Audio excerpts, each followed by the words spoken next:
Marinive, mo te whiu ko te whanau e aini, nei tu pui e hawa.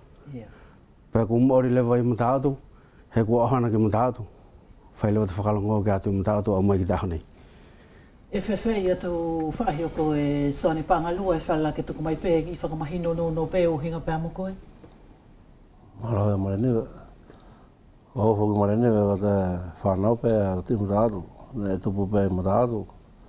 Pea mauri e au mai ki taho nei.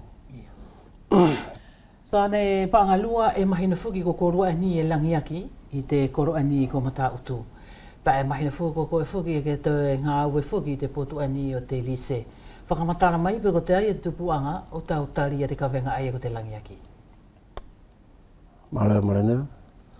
Ko tari pē te aloanga te kawenga ai e ko te langiaki. Ko te tokoni ngāo ki te potu ti mataatu.